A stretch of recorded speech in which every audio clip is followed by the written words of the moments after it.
इस समय भले ही दुनिया में कितने ही लोग बेरोजगार हो रहे हों, कितने ही धंधे ठप हो रहे हों, महंगाई आसमान छू रही हो और देश के ज्यादातर शहरों में पेट्रोल 100 के पार पहुंच गया हो, भले ही आम आदमी की कोई बात न करता हो, भले ही सबको वैक्सीन न मिले, लेकिन जिन्हें आपने बनाया है बॉलीवुड के बड़े सो कॉल्ड स्टार्स, वो लगातार मुंबई में महंगी प्रॉपर्टीज खरीदते जा रहे हैं। ये हाल तब है जब पिछले 12 महीने से ज्यादा हो गया फिल्में रिलीज नहीं हो रही हैं, फिल्मों की शूटिंग रुकी हुई है। आगे फिल्मों के बिजनेस का क्या होगा इस बारे में कोई कुछ नहीं जानता। और ताजा खबर जो आ रही है वो आ रही है अजय देवगन के बारे में, जिन्होंने हाल ही में मुंबई में एक बहुत महंगा बंगलो खरीदा है। इससे पहले मैंने आपको अमिताभ बच्चन के बारे में बताया था, जानवी कपूर, अर्जुन कपूर, ऋतिक रोशन, आलिया भट्ट, ये वो नाम हैं जो इस समय रियल एस्टेट में बहुत पैसे इन्वेस्ट कर रहे हैं। ये सारी बातें इसलिए जानना जरूरी हो जाता है क्योंकि देश में जिस तरह का माहौल है, महंगाई की मार है, बेरोजगारी की मार है, काम धंधे ठप हैं, फिल्में न रिलीज हो रही हैं न बन रही हैं, और ऐसे में अगर महंगी महंगी प्रॉपर्टीज की खबर आने लगे तो बात की जानी चाहिए, क्योंकि ये सारा वही पैसा है जो हमारे देश की जनता ने बॉलीवुड तक पहुंचाया है और इस बात से कोई इनकार नहीं कर सकता। ये जो नई प्रॉपर्टी अब खबरों में आ रही है वो करीब 5310 स्क्वायर फीट का एक बंगलो है, और इस पूरे बंगले को खरीदा है 60 करोड़ रुपए में बॉलीवुड के सिंघम अजय देवगन ने। रिपोर्ट्स जो आ रही हैं अखबारों की उसके मुताबिक इस बंगले की मालकिन पहले कोई पुष्पा वालिया थी, और इस बंगले की जो वास्तविक कीमत है वो 65 से 70 करोड़ रुपए के बीच बताई जाती है, 65 से 70 करोड़ के बीच।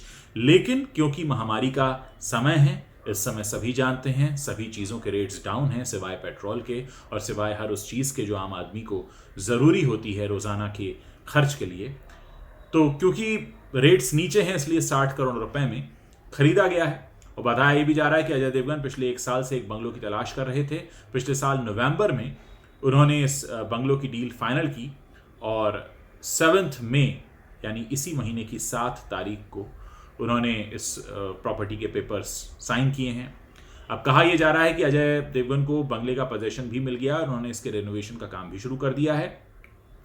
वो अपने मौजूदा बंगले के रीडेवलपमेंट के लिए नए बंगले में शिफ्ट होना चाहते थे, और ये जो नया घर है ये उनके पुराने यानी पिछले वाले घर के पास में ही है।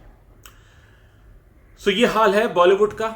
बहुत ज़रूरी होता है आप सभी लोगों के लिए बॉलीवुड का हाल जानना, क्योंकि मैंने आपको हमेशा से समझाया और बताया है कि बॉलीवुड तक जो पैसा पहुंचता है वो हमारे देश के लोगों की मेहनत का पैसा है। कोई भी प्रोड्यूसर खुद के देखने के लिए फिल्म नहीं बनाता, फिल्में आपके देखने के लिए बनती हैं, आपकी मेहनत की कमाई फिल्मों पर लगती है और उससे फिल्में बनती हैं। यही हाल उन ब्रांड्स का है जिन्हें एंडोर्स करते हैं बॉलीवुड के स्टार्स। इसलिए सब पर नज़र रखना बहुत ज़रूरी है, कौन कहाँ कब क्या कर रहा है, क्योंकि ये देश हमारा है, इकॉनमी हमें संभालनी है। इसलिए हमें नज़र रखनी होगी कि अगर पैसे का वितरण किसी एक दिशा में ज़्यादा हो रहा है तो फिर सोच समझकर हमें पैसों को खर्च करने की ज़रूरत है। आप जहाँ भी हैं सुरक्षित रहें, मास्क लगाते रहें, सैनिटाइज़र का इस्तेमाल करते रहें। और महंगाई पर चर्चा भी करनी भी बाकी है। मुझे मालूम है बहुत से लोग मुझे लिख रहे हैं कि महंगाई बहुत बढ़ रही है। महंगाई पर मैं बात करूं उससे पहले मुझे लगा कि रियल एस्टेट पे बात हो जाए, क्योंकि बॉलीवुड के लोग तो धड़ाधड़ प्रॉपर्टीज़ में इन्वेस्ट कर रहे हैं। खैर, आगे जो भी खबरें होंगी मैं आपको बताने तुरंत लौटूंगा।